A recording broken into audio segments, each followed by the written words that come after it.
here we are again. We've been here before. And to talk about optimism in Congress, I'm not sure I'm ready to do that.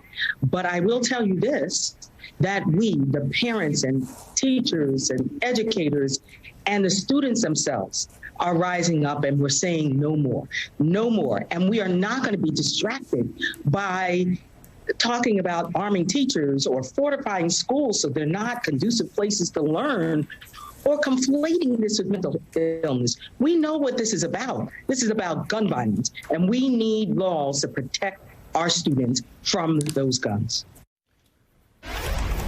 Even as all of us have the feeling that we are Charlie Brown running towards the football and about to have it snatched away, this afternoon, a bipartisan group of senators met again virtually on the topic of gun safety legislation. As Politico pointed out today, quote, Senator Chris Murphy has thrown the door open for small incremental changes that Republicans could possibly get on board with, like encouraging states to enact their own so-called red flag laws or expanding background checks. The political reality of the 50-50 Senate means that larger paradigm-shifting changes, like an assault weapons ban or raising the age of firearm purchase to 21, are likely impossible. Quote, end quote, sorry. Joining us now, former RNC chairman Michael Steele and, David Plouffe, former Obama presidential campaign manager in 2008.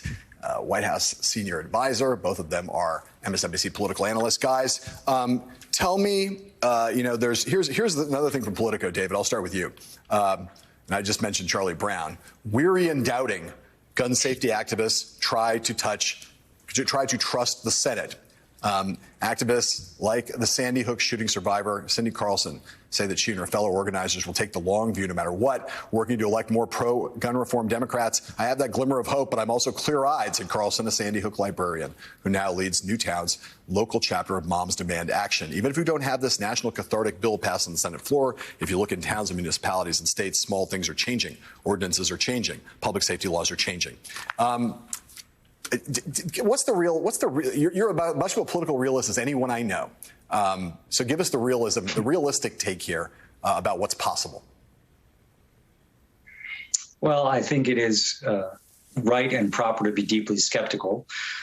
First, I will, there are changes happening at the state and local level, including Florida. So after the tragedy at Marjorie Stoneman Douglas in Florida, assault weapon age was raised from 18 to 21, red flag law established there, some background check changes. And Republicans down there paid no price in their primaries or in the general election. They had a pretty good 18.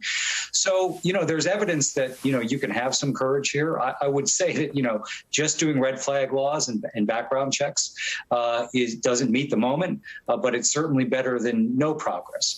And I think if those things were to happen, there's not a single Republican that's going to lose a primary because of that. I'd say the other thing going on here. So listen, we have to do this as a country. I mean, it's intolerable to live in a country where this continually happens. And I think there are across the country people of every political persuasion, including a lot of gun owners, including a lot of Republicans, fed up, John. But I do think Mitch McConnell also likes his hand right now. And he wants this election to be solely about inflation, gas prices, and anything that competes with that. And this is why I think he got rid of the debt ceiling for a long time earlier. It's why he doesn't want to talk about Roe v. Wade. So my guess is he's encouraging his members. He's not demanding they do this, but if they can find a way forward, he'll think that's probably helpful. It doesn't take the issue off the table because there's a lot left to be done. So I think cautious optimism is in play here. But, there's a stirring out there. There certainly was after Sandy Hook. We saw how disappointing that was. But I think that at least there's real conversations going on. And you can see a narrow package passing here. That doesn't mean the issue is solved. Again, there's a lot more work to do. Michael Steele, I'm going to play for you a little Mitch McConnell sound. Here's what he said about these bipartisan talks on gun safety reform. Let's listen to that. We'll talk about it. There's a right to keep and bear arms in this country. And so what I've done is encourage some bipartisan discussions that are going on. And it seems to me there are two broad categories that underscore the problem: mental illness and school safety. So hopefully we can find a way to come together and make some progress on this horrendous problem consistent with our Constitution and with our values. Michael Steele, you have grown very familiar over the years with interpreting Mitch McConnell. For those of us who hear him and just hear, I'm using a Charlie Brown metaphor here. Wah, wah, wah. That's all that sounds like to me. Right. That sounds like a bunch of yakety yak to not do anything. Tell me what you hear Mitch McConnell saying there. I think you hear correctly, Padawan. I think you're absolutely right. Look, McConnell does not want what Schumer threatened, which was to put a gun reform bill on the Senate floor every day between now and the elections. And he doesn't want that because, as David rightly pointed out, he doesn't want his members having to take those votes. He doesn't want to vote on anything other than the narrative that they're setting up, that Biden has ruined the economy and that the Democrats are grooming your children. Those are the two pieces they want to talk about.